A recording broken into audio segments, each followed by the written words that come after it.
If you are a lover of Dan Neil, then stay right there because we have got 3 Sunderland fans that are ready to wax lyrical about the midfielder. Welcome back to Where Black Cats Walk. On this week, we are asking the question, is Dan Neil the best midfielder in the Championship? Should he be in that end-of-year EFL team of the year?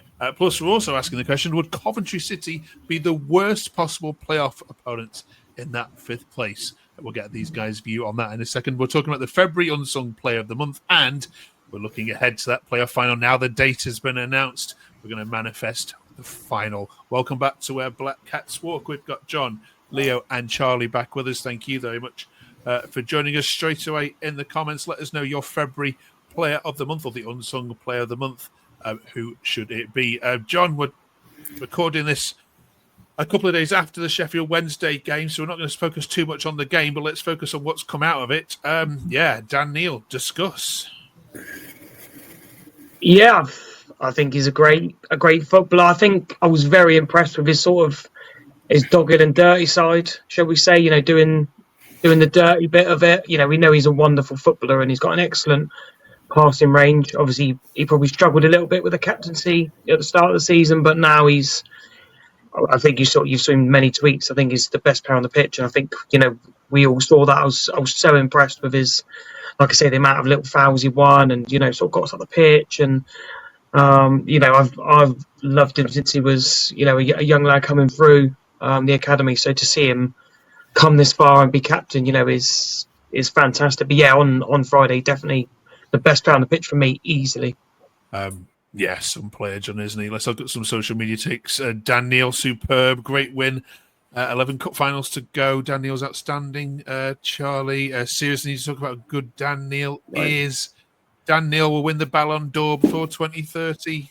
Dan Neil, absolutely effing class. Charlie, is it fair to say that he's coming into his own the second half of the season? I mean, apart from that mistake against Watford, which some people keep reminding him of, is he getting better and better as games go on? Yeah, he obviously came into this season. He's still kind of learning the kind of holding role that he's playing. That was never his natural role when he came through. I think it's comfortably his best position though, just kind of dictating the play from back there. Although he still does need to learn a bit defensively. There's all manner of things that were wrong with the goal we conceded on Friday night, but I'm not sure why he just stopped tracking Callum Patterson. Not that he was going to win the header, but whatever.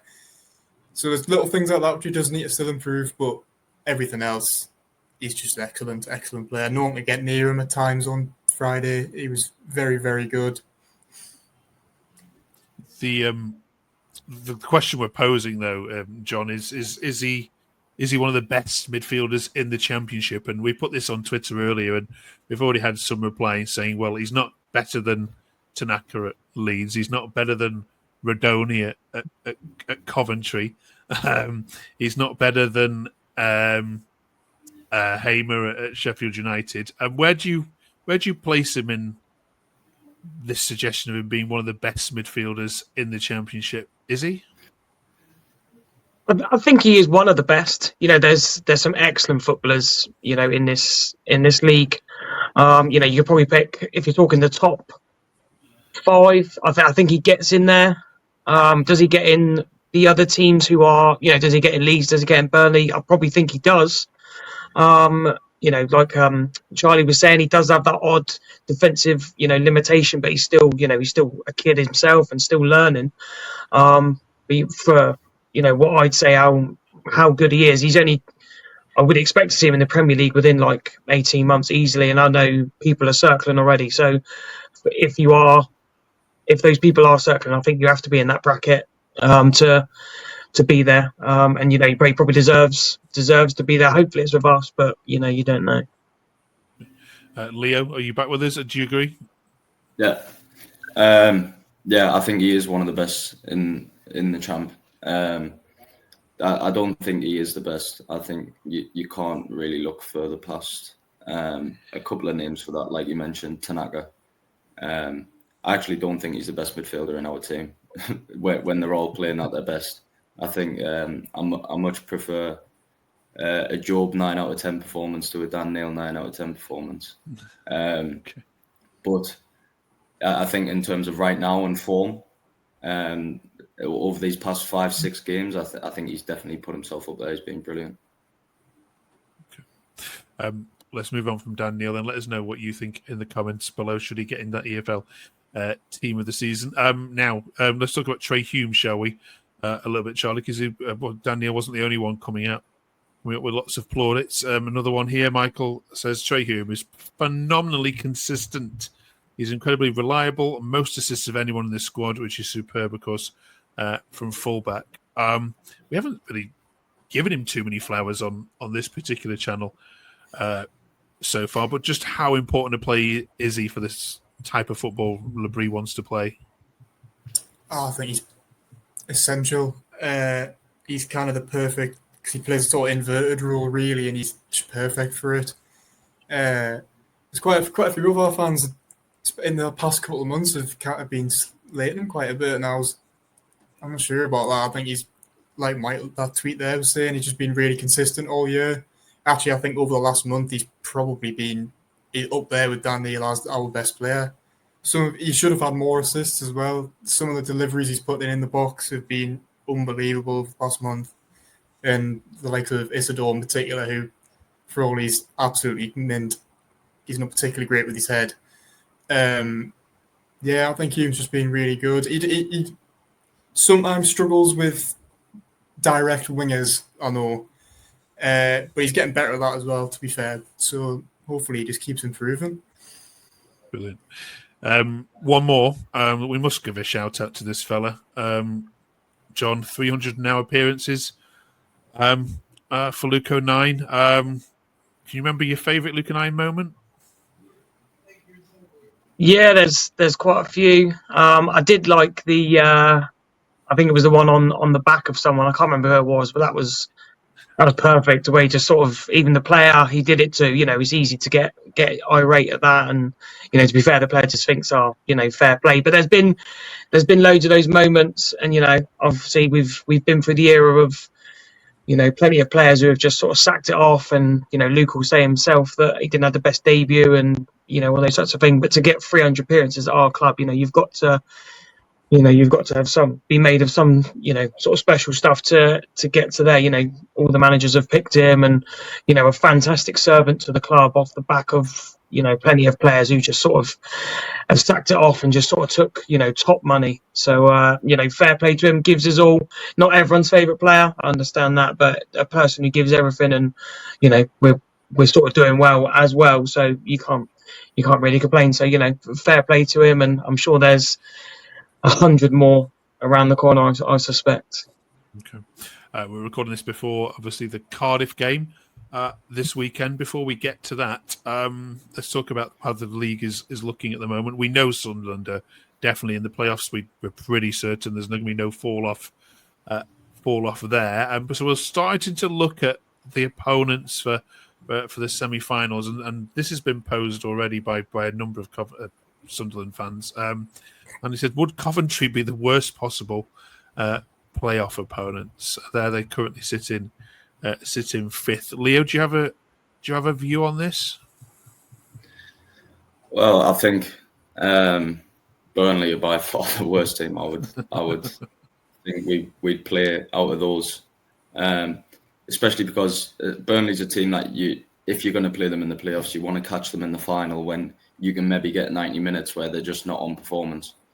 Or not on their game, but based on their defence and their ability to not concede goals, you definitely don't want them over two legs.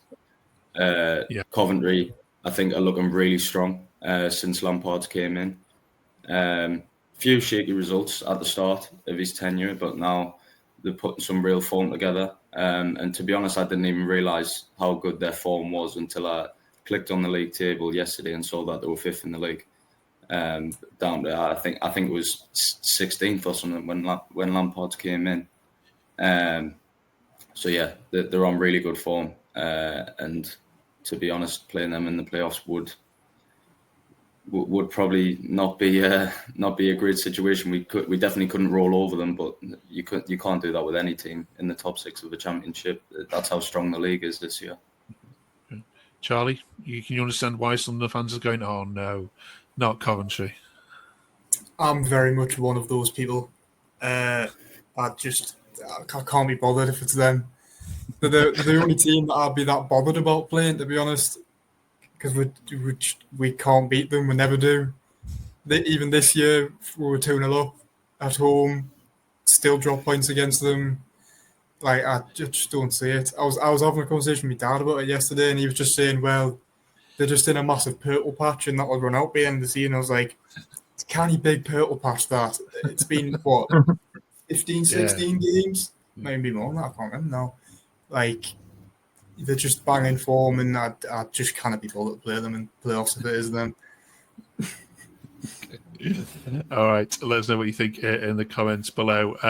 Right, let's wrap this up then.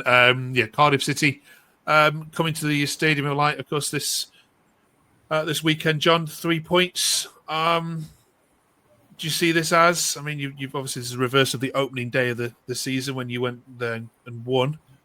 But Cardiff have improved massively since then. How do you see this one going?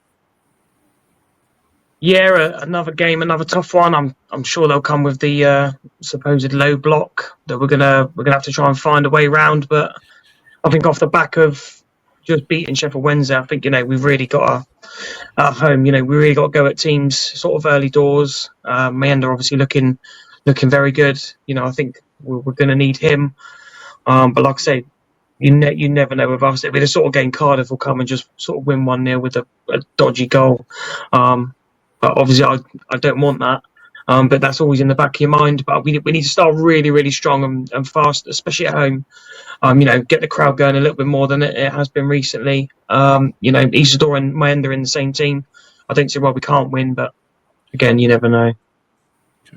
There was this was the team that played Cardiff at the start of the season. Leo, do you think looking at that, how you started to where you are now, that you've got as strong a team as you could possibly have going into this game?